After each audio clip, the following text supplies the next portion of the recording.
Kasi ano eh, hindi na ako nakapag-intro guys kasi gawa ng yun nga. Nagmotor lang kami papunta rito. Nung dati kasi nakakotse kami. So yun, kasama ko na naman yung mga tropa. Tapos wala pa mga tulog yan mga yan. Napakain. Shoutout Justin. Shoutout Walang sa tulog. ano. Tapos pahinga muna kami dito, no? Mamaya matinding lakaran to. Tingnan mo, papakita ko sa iyo kung gaano kahirap dito. O ikaw, ano ba masasabi mo? And as usual, pigaan to. All the way yan. So ayan, mamaya ano, lalakad tayo ng matindi saka tatawid tayo ng mga ano, ng mga river ganyan, ng mga basta may tubig ay may mga tubig-tubig 'yun, mga sapa-sapa. Ay, ilog, mga ganun pala. Kasama ko na naman si Babe. Ang lamig dito. So ayun, oh, like I said, matinding lakaran ko ngayon. So the adventure starts now. Yan po. Ang ganda ng panahon.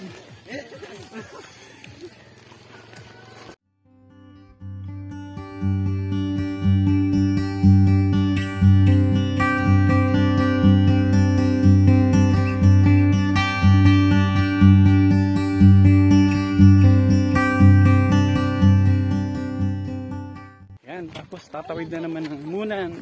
Ano, first ilog po ito na tatawiran namin. Kasi dati, ano, nung pumunta kami dito, may kasama kaming dalawang masipag na aso. Malalakas na aso. Kasama namin sa pagtawid. Ano, Loren? Kaya? Yeah. So, yan po yung ilog. Unang... Ready na, ready? We are here again for the second time around. So, ito pa lang, unang ilog pa lang to. Ba't di ka nag-ano? Nag-pinela. Unang ilog pa lang to guys. Napakalamig ng, ano, napakalamig ng ilog. Tapos challenge na naman to. Dadaan ko ako sa ilog. Ay sa angas na habang ilog. Hindi na ng tubig oh.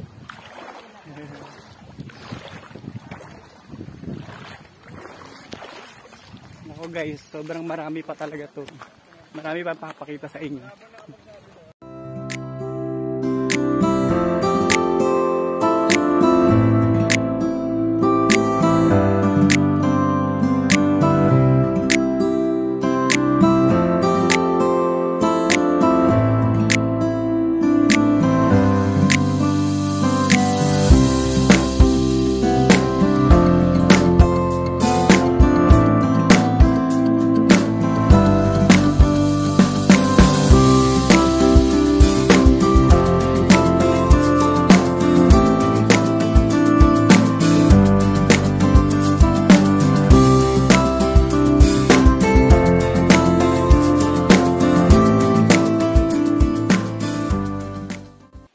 Okay, ayun naman.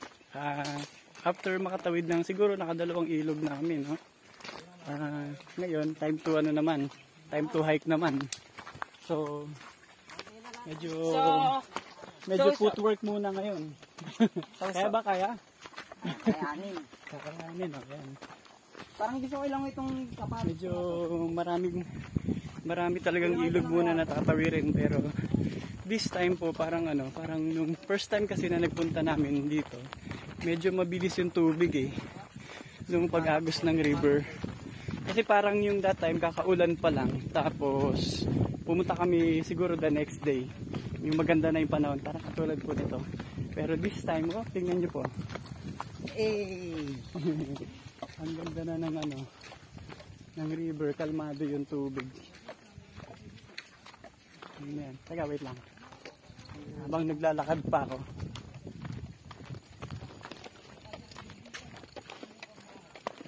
Okay, wait.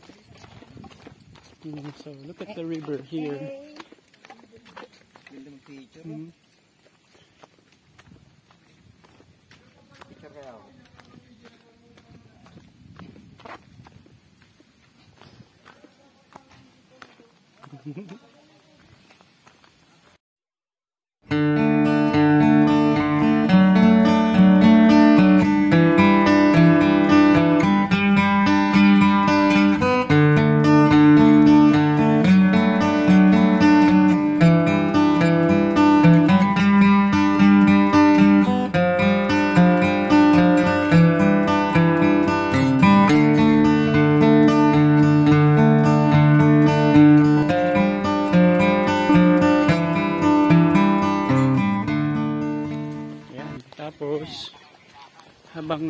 ano, habang papunta pa dun sa ano, habang naglalakad po pala kami, yan, may mga dadaanan pong ganito na mga mabato-bato na lugar na parte nitong river. Siyempre medyo challenging kasi yan, may mga bato-bato kang ano, pero enjoy. Safe naman daanan siya kasi alam mo yun, kahit nakasinelas ka lang pwede. Basta siyempre ayan no, dati po ano matubig yan lakas ng agos ng tubig yan pero ngayon makakatawid na ng maayos.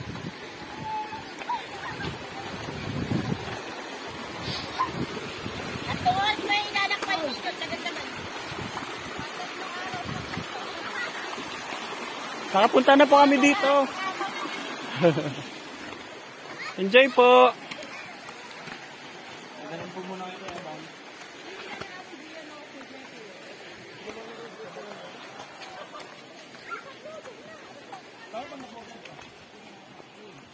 Bangin ko. Nakakala ko natin muntik na ako doon. Dito na. Gago, muntik. So yun dati no, sa sobrang pagod namin, nag first stop over kami. Ito yung first stop over talaga Pero parang ngayon, ang dali na lang. So, umiksi. alin? Ano? Parang umiksi yung daanan. Ay, ganun ba?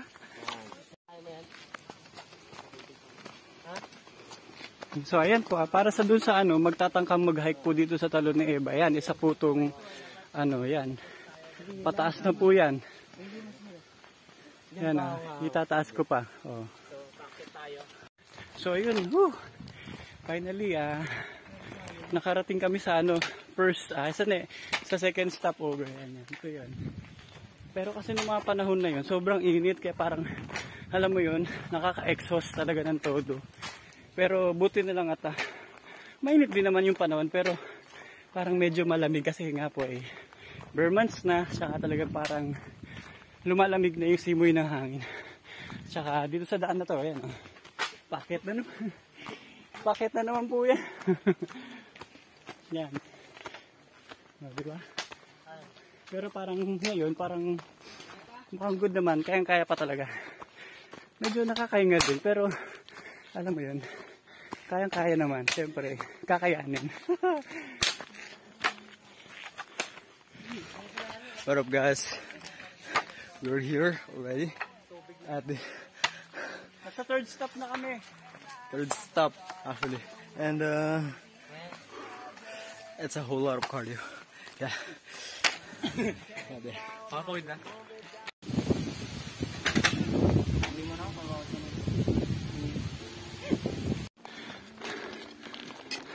Paunahan sa taas.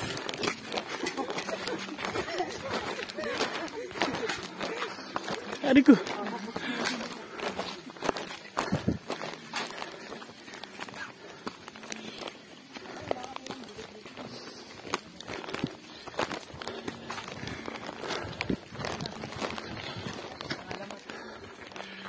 Yun, for those na po na magpupunta po rito sa Talon ni Eva, yan po. Yan. Ganyan po kataas yung yung inyong lalakaran. Safe naman po, saka yan pwedeng kumapit, ganyan. Pero po, kailangan talaga pag akit kayo dito, nakahanda talaga kayo. Yung parang tipong yung nakakain kayo, nakatulog kayo. Yan, mga ganyan. Para may lakas kayo na umakyat ng ganito. Tignan nyo guys, kung gaano kataas itong inaakyat ko. Hindi pa tapos pero medyo ito na. Nasa bandang pataas na kami. Kulang pa to. Madami pa. Sobra. Gagawin lang sa'yo ang macho.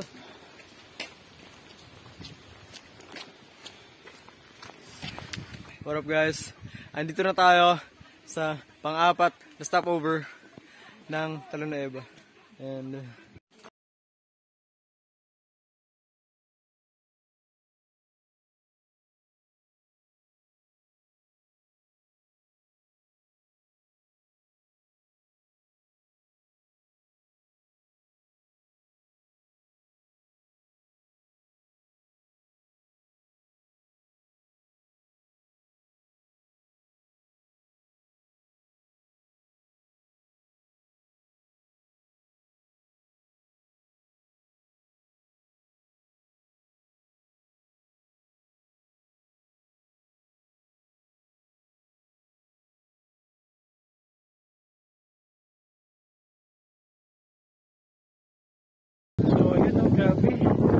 finally, siguro parang like after an hour of walking, tapos climbing, tapos trekking, trailing, ganyan. Basta kung ano pa yan.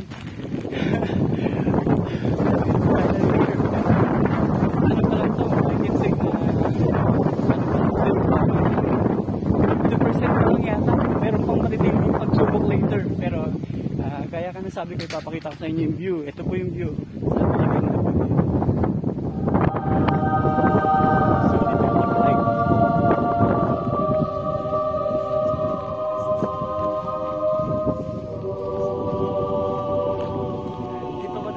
Picture.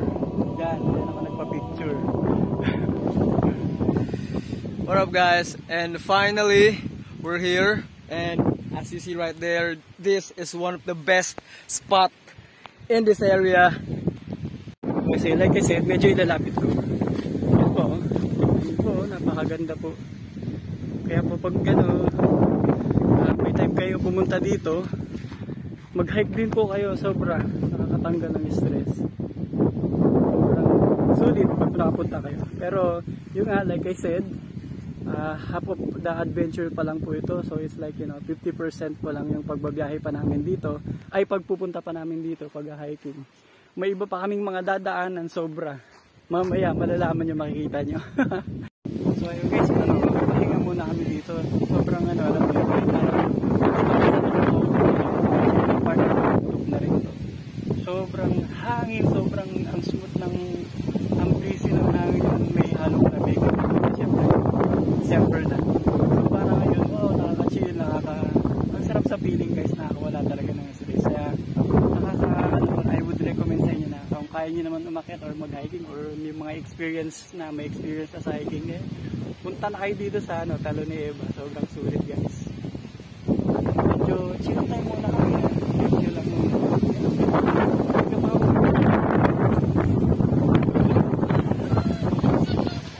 Kaso parang easy na lang sa amin. Kaya na lang namin.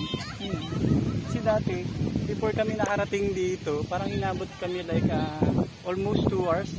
Pero ngayon yung paglalakad namin, parang it's like an hour lang yata. So, sama namin si Justin na mapasaway. Okay, so we're off na. Going to the next destination dun na sa pinaka papuntang Eva Falls. And like I said, 50% pa lang yun ng paglalakbay ng yung adventure na. Pero this time, yung as far as I can remember, ito yung parang lugar na malilim, what I call shady lanes. Yun. Tapos naririnig nyo naman po lakas ng hangin. Tapos siguro pagkakatanda ko, medyo may mga konti-konting akyatin pa dito. Pero parang parang medyo madali na dito. Yan, lakas ng hangin.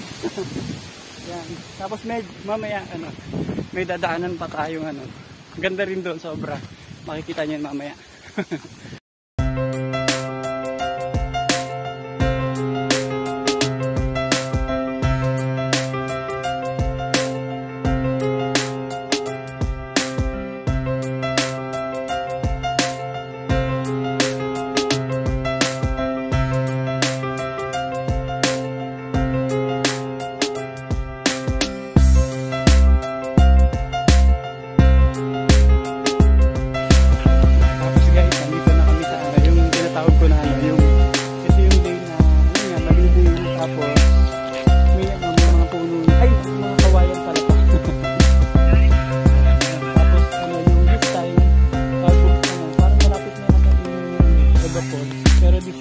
Palusong po yung daan.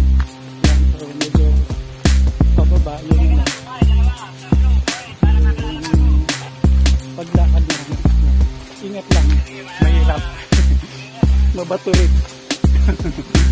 Ayun, walang katapusan tong pagbaba namin. Kaya joke.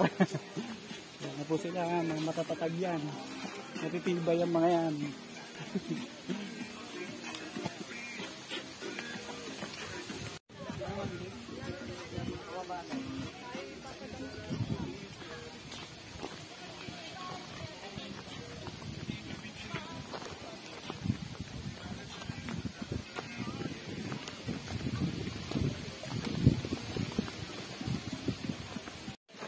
Kayo ya, parang ano no, easy na lang sa inyo no. Parang ano, araw-araw na kayo nandito eh. Sanay na no. So pag ano, hanapin si Kuya, yan yung tour guide namin dito. sanay na yung mga tour guide guys dito. Wag kayo mahiyang ano, magtanong sa kanila. Pagka, ano ba, nahirapan na kayo, ganyan. Tanong lang kayo sa kanila. Siyempre, alalay po sila sa inyo. Alam niyo guys, favorite ko tong lane na to. Ang tinawag nga tong shady lane. Kasi tinan mo, puro maraming ano, maraming mga kawayan. Kawayan po yan. Tapos ang lamig. Presko yung hangin dito. Yan o, pinamay ng dami. Yeah, ang ganda. Yan, tapos konting akit na naman.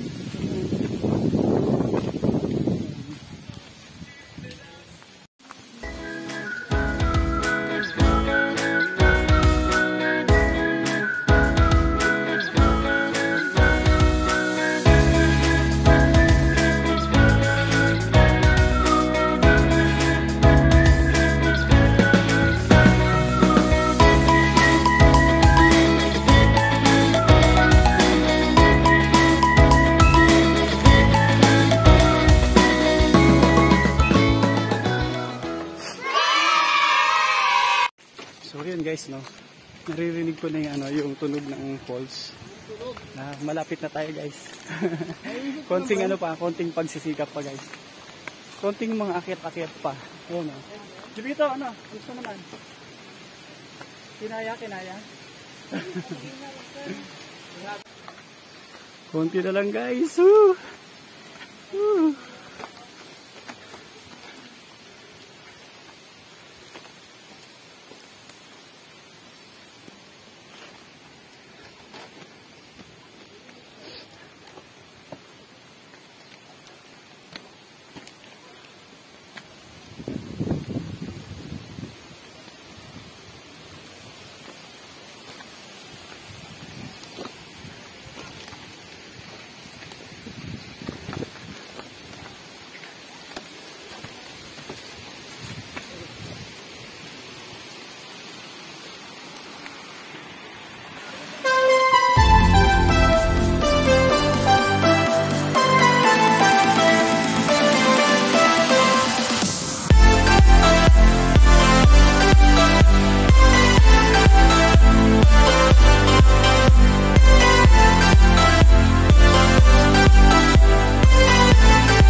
Finally nakarating na kami dito sa ano, Eva Falls po, no? Pero this time po parang yung falls hindi na ganun kalakasan, pero syempre po worth it pa rin, napakalinaw po ng tubig at saka syempre po masarap talaga mag swimming dito. Pero siguro dahil nga po maaraw, malakas yung araw kaya hindi ganun kalakasan yung pagbuhos po ng falls, unlike nung first time na we got here. Pero okay pa rin po kasi worth it pa rin po yung pagpunta natin dito kasi pag-trailing pa lang, sa pag-hiking pa lang, ganyan. Sulit na po. Saka, siyempre, yung parang pinaka-ano mo dito is mother nature po. Napakasulit dito na. Saka, as I said, very relaxing, very peaceful. And then, for all those who want to chill, for all those who likes to do adventure, yung parang mga medyo extreme, yung mga gantong hiking, something like that. So, yun, later on, we're gonna swim again there. Kasi siyempre, namimiss ko dyan eh.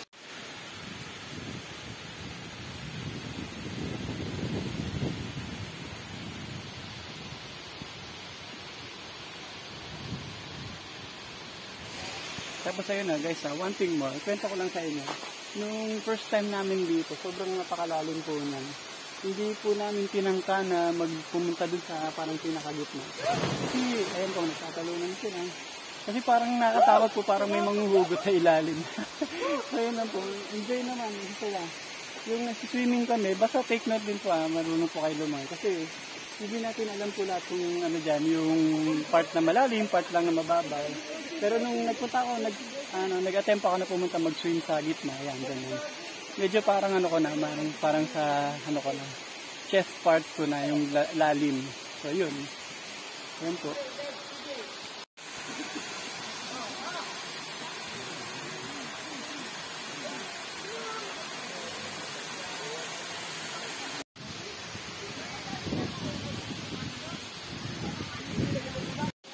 yun guys, no, sa mga pupunta dito, no, kapag ganitong ano, December month, sobra pong lamig ng tubig. Grabe, ang lamig ng tubig. Yan. Kahit hindi man ganun kalakasan yung falls, pero grabe, sobrang lamig ng tubig. What up guys, I would like to show you the rock formation here.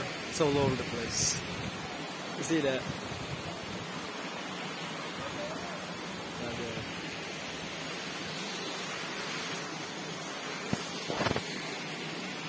As you see, every one of them are very huge. It is the first time that it wasn't the first time that I saw these kinds of rock formation. And the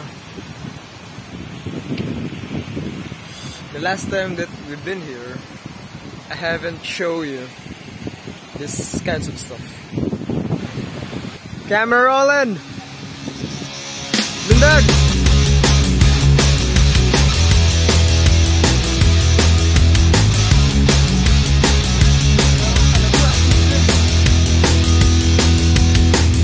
Okay na friend?